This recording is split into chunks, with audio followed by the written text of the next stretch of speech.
Sir, எவ்வளோ படங்கள் பண்ணியிருக்கீங்க. மேமுக்கும் உங்களுக்கும் அந்த லவ், ஸோ எங்களுக்கு அந்த லவ்வில் இருந்து ஆரம்பிச்சிங்கன்னா நாங்கள் கொஞ்சம் சந்தோஷமாக இருக்கோம். பார்த்தீங்களா, உங்கள் மனசில் இருக்கிறத நான் அப்படியே கேட்டுட்டேன். ஏங்க கை தட்டலாமேங்க, விசில்லாம் கொடுக்கலாமே. உங்கள் லவ் ஸ்டோரி சார். நாங்கள் வந்து ஒரு மிடில் கிளாஸில் வந்து இப்போ நம்மளாம் எப்படியோ அது மாதிரி ஒரு சாதாரண குடும்பத்தில் வந்து சினிமாவுக்கு வந்தோம் நாங்கள். அது மட்டும் இல்லாமல் நாங்கள் படித்த ஸ்கூலில் ஒரு 2 பொண்ணு தான் படித்தாங்க. அப்புறம் வந்து கோயட் இல்லாமல் நான் படித்தது வந்து ஜென்ஸ் காலேஜ் தான். அதனால் பெரும்பாலும் நான் வந்து பேசுனதே இல்லை, யாரு ஒன்றும் பேசுனதே இல்லை.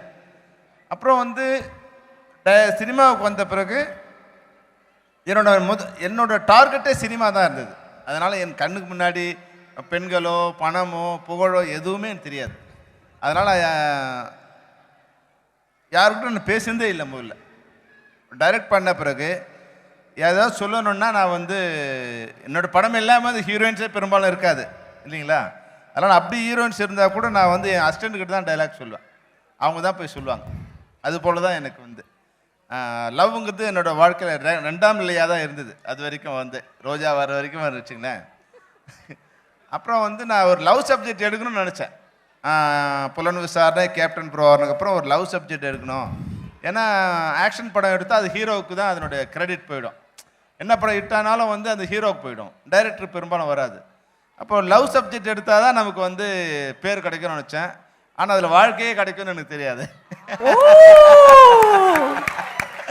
யாராச்சும் ஃபியூச்சர் டைரக்டர்ஸ்லாம் இருக்கீங்களா? கேட்டுக்கோங்கப்பா. அதனால வந்து அது ஒரு வாழ்க்கை.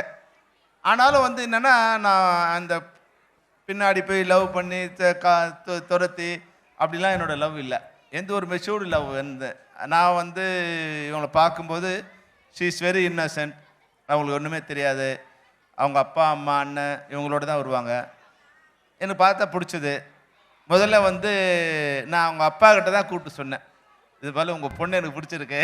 இது நல்லா இருக்கே சார். நான் பொண்ணுக்கிட்ட போய் லவ் பண்ணுறதுலாம் சொல்லலை, அவங்க அப்பா கிட்ட சொன்னேன், சார் உங்கள் பொண்ணு எனக்கு பிடிச்சிருக்கு, கல்யாணம் பண்ணலான்னு நினைக்கிறேன், உங்களுக்கு விருப்பமா அப்படின்னு சொன்னேன்.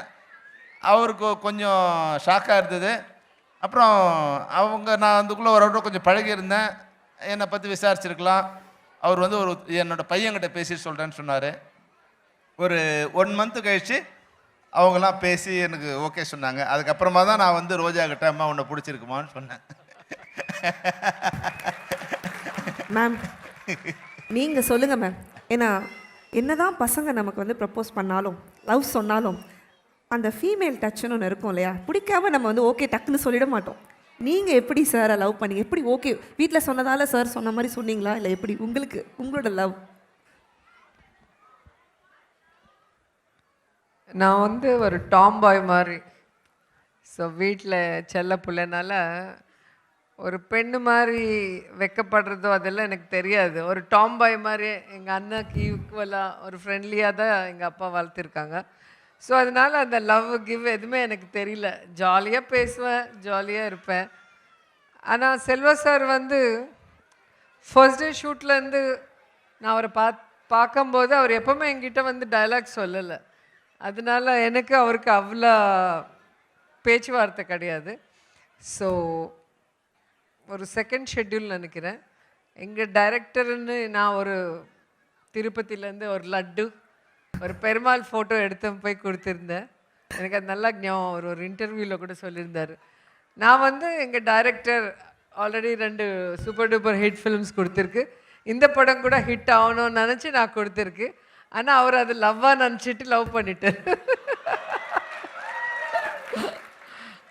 நினச்சிட்டு லவ் பண்ணார். அதுக்கப்புறம் எங்கள் வீட்டில் சொல்லும்போது ஓகே சொன்னோடனே என்கிட்ட வந்து நான் தெலுங்கு ஷூட்டிங்கில் ராஜமன்றியில் இருந்தேன். அங்கே வந்து இந்த மாதிரி நான் உன்னை லவ் பண்ணுறேன், உங்கள் அப்பா அம்மா கிட்ட பர்மிஷன் வாங்கிட்டேன், ஓகே சொல்லிட்டாருன்னு சொன்னோடனே ஜாலி அவ்வளோதான். ஏன்னா அவர்கிட்ட எனக்கு பிடிச்சதே ஒரு விஷயம், விமனுக்கு வந்து பயங்கர சப்போர்ட் கொடுப்பாரு. விமன் எம்பவர்மெண்ட்டுக்கு வந்து அவர் நிறைய சப்போர்ட், எனக்கு மட்டும் இல்லை எல்லாருக்குமே. விமன் மல்டி டேலண்டட், அவங்களுக்கு கொஞ்சம் நம்ம வந்து சப்போர்ட் பண்ணால் வேறு லெவலில் சக்ஸஸ் ஆவாங்கன்னு சொல்லி எப்போவுமே அந்த பேசிகிட்டே இருப்பார். அதுக்கு தகுந்த மாதிரி அவரோட பிஹேவியர் இருக்கிறதுனால ஃபர்ஸ்ட் பாயிண்ட் அது பிடிச்சதுனால நான் ஓகே சொல்லிட்டேன். ஸோ அன்னிலேருந்து இது வரைக்கும் எனக்கு எப்போவுமே பாலிட்டிக்ஸ்லும் சரி, சினிமாவில் சரி, வீட்டிலும் சரி 100% சப்போர்ட் கொடுத்துட்டே இருக்காங்க. அதனால தான் நான் சக்ஸஸ் ஆகிட்டே இருக்குது. இந்த ஸ்டேஜ்க்கு வந்து இங்கே உட்கார முடிஞ்சது only because of Selvamani sir. அது பெருமையாக நான் சொல்கிறேன். ஸோ அந்த லவ் அப்படியே கண்டினியூ ஆயிடுச்சு 34 இயர்ஸ். ஸோ திரும்பி பார்த்தா ஆஹா 34 வருஷம் 1991. ஸோ கரெக்டாக கேப்டன் பிரபாகர் ரிலீஸ், செம்பருத்தி ஷூட்டிங் ஸ்டார்டிங் நினைக்கிறேன். நான் அப்போ தான் அவங்க ஆஃபீஸ்க்கு வந்தேன். வந்த உடனே என் படம் போய் பார்த்துட்டு வாங்க, அப்புறமா பேசலான்னு எங்கள் அப்பா கிட்ட ஒரு 3 டிக்கெட் கொடுத்தாரு. எங்கள் அப்பா, எங்கள் அண்ணா, நான் தான் போனோம்.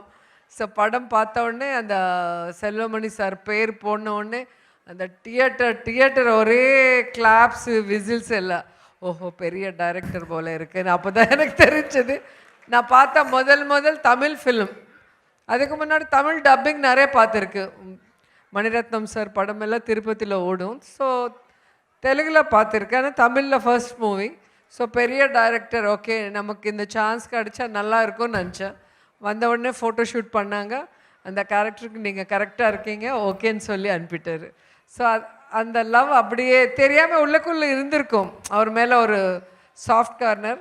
ஸோ அது அப்படியே லவ்வாக அவர் வந்து கேட்டதுனால எனக்கு ஓகே ஆயிடுச்சு. எனக்கு தைரியமாக சொல்கிறதுக்கு நான் உன்னை லவ் பண்ணுறேன்னு என்னால் சொல்ல முடியாது. ஆனால் ஓகே சொல்கிறதுக்கு வீட்டில் ஓகே சொன்னதுனால நானும் தைரியமாக ஓகே சொல்லிட்டேன். ஸோ இப்போ கூட எந்த ஃபங்க்ஷன் போனாலும் எல்லாரும் அந்த எங்கள் 2 பேர்கிட்ட அந்த டான்ஸ் பண்ண சொல்லி அந்த லவ் பற்றி கேட்கும்போது நாங்களும் திருப்பி அந்த நாள் நினச்சிட்டு சந்தோஷப்படுறோம். ஸோ உங்கள் மாதிரி தான் நீங்கள் எத்தனை வாட்டி கேட்டாலும் திருப்பி கேட்குறீங்க இல்லையா, அதே மாதிரி நாங்களும் சொல்லும்போது திருப்பி அந்த ஞாபகம் எல்லாமே வரும். எல்லாருக்குமே செம்பருத்தி ஒரு படமாக தெரியும், ஆனால் எனக்கு ஒவ்வொரு ஷாட்டு பின்னால் இன்னொரு கதை இருக்கும், எங்களோட கதை. ஸோ ஒவ்வொரு ஷாட்டு பார்க்கும்போது எனக்கு அந்த மெமரிஸ் வரும். ஸோ அது ரொம்ப சந்தோஷமாக இருக்குது. Touch wood.